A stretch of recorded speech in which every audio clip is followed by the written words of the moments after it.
Semakin hari, konflik antara Israel dan Palestina semakin memanas.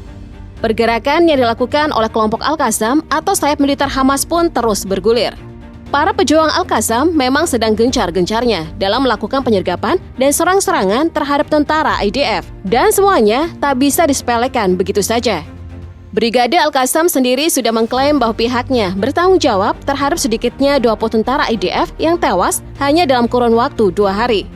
Mereka telah melakukan penyergapan bertubi-tubi di jalur Gaza Utara dengan langkah-langkah yang matang dan signifikan menjelma menjadi ancaman mematikan bagi para tentara IDF. Klaim yang dilakukan oleh Al-Qassam terhadap apa yang sedang terjadi terkait dengan tentara IDF yang menjadi korban telah menekankan skala ketepatan dalam setiap operasi yang telah mereka lakukan. Menjadi pukulan telak bagi Israel yang sebelumnya tampak merasa lebih unggul. Berdasarkan pernyataan terkait, Hamas telah banyak menargetkan tentara Israel di wilayah-wilayah strategis dan akan melanjutkan operasi penyergapan lainnya serta bersumpah bahwa apa yang mereka lakukan barulah permulaan. Mereka akan terus melakukan operasi penyergapan lainnya dan Israel tampaknya harus bersiap. Baru-baru ini, pada tanggal 13 November kemarin, sebuah rekaman video telah dirilis menunjukkan pejuang Al-Qassam tengah melakukan penyergapan terhadap tentara IDF. Bentrokan tersebut terjadi di pusat kamp pengungsi Jabaliyah, jalur Gaza Utara. Tampak di dalam video tersebut, pasukan Israel yang sepertinya merasa panik dan ketakutan, hingga akhirnya mereka memilih untuk bersembunyi di sebuah bangunan kosong yang berada di dekat rumah sakit Yaman Al-Said. Para pejuang Al-Qassam memang sedang gencar-gencarnya dalam melakukan penyergapan terhadap tentara IDF. Mereka memberi nama operasi yang mereka lakukan sebagai penyergapan maut. Penyergapan maut ini diawali dengan para pejuang Al-Qassam yang bersiap-siap dengan menanam alat peledak. Kemudian alat-alat peledak tersebut diledakkan di sebuah tank Merkava IDF yang letaknya ada di dekat persimpangan Barawi. Diketahui bahwa di dalam tank tersebut terdapat kru yang bertugas di bagian perawatan militer personil lainnya. Tidak lama setelah itu, pihak militer Israel mengumumkan bahwa adanya kematian tentara mereka yang jumlahnya sebanyak 4 orang di jalur Gaza bagian utara. Dilaporkan bahwa keempatnya tewas dikarenakan terkena rudal anti-tank. Di dalam pernyataan mereka, disebut bahwa 4 tentara tersebut tewas pada Senin 11 November waktu setempat. Dikabarkan bahwa 4 tentara yang dimaksud merupakan bagian dari anggota Batalion Simpson pada Brigade Fir. Pihak militer Israel telah mendalami apa yang sebenarnya terjadi, dan dugaan awal mereka adalah bahwa para tentaranya dihantam oleh rudal anti-tank yang ditembakkan ke sebuah bangunan di ujung utara Gaza, tempat para tentara berada. Brigade Fir sendiri tengah melakukan operasi di area Beit Lahia dekat dengan Jabaliyah. Tidak hanya itu, di hari yang sama, terdapat seorang tentara Israel yang juga tewas di dalam insiden terpisah, yang mana kasusnya hampir serupa, disebabkan oleh tembakan anti-tank di Jabaliyah. Dengan adanya tambahan tentara IDF yang tewas, menambah deretan panjang pihak Israel telah mengalami kegagalan dalam operasi yang telah mereka lakukan. Menyusul berita penyergapan yang dilakukan oleh Brigade Al-Qassam, mereka pun mengumumkan bahwa pasukannya sudah berhasil menewaskan kurang lebih 15 tentara IDF di dalam pertempuran jarak dekat yang terjadi di daerah Al-Sima, utara Beit Lahia, Gaza.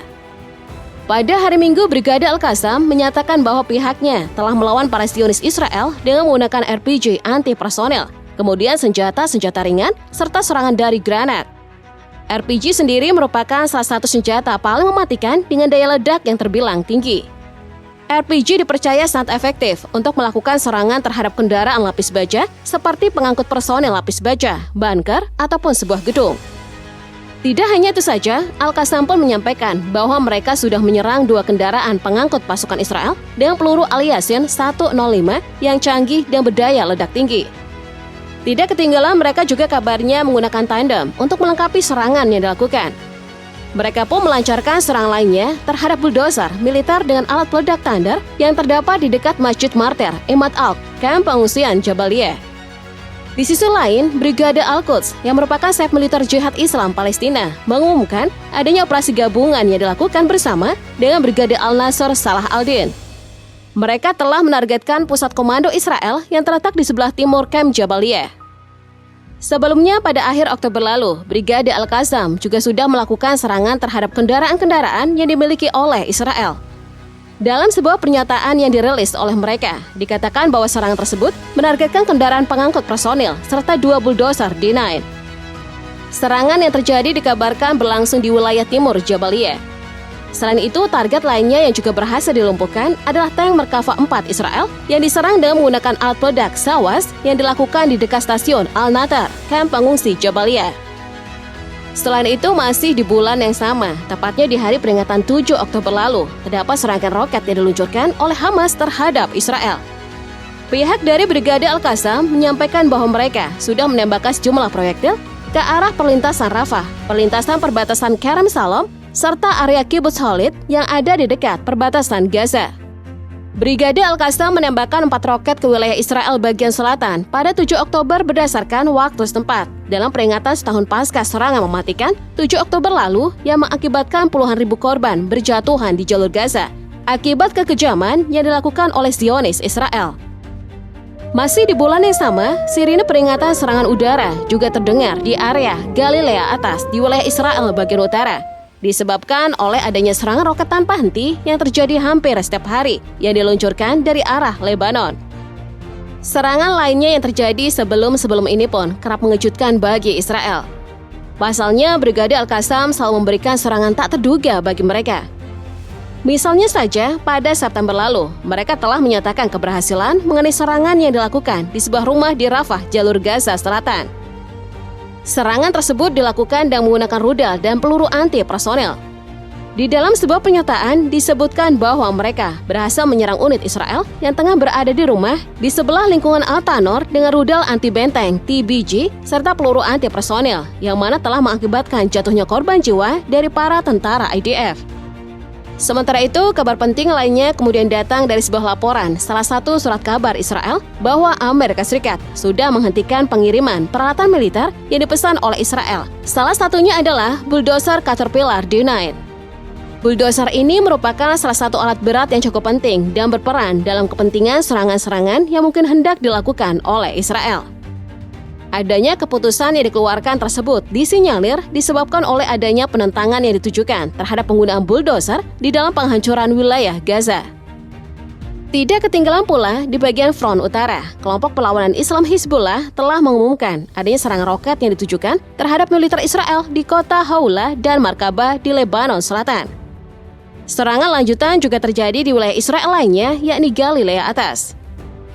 Serangan udara yang dilakukan oleh Israel terhadap desa-desa di Lebanon terus dilakukan sehingga memicu kemarahan Hizbullah. Hingga mereka juga menembakkan roket-roket mereka ke beberapa lokasi di Israel Utara, seperti Even Menazem, Sorit, Somera, Situlah, Kiryat Simona, dan pangkalan militer Seraga di utara Akka.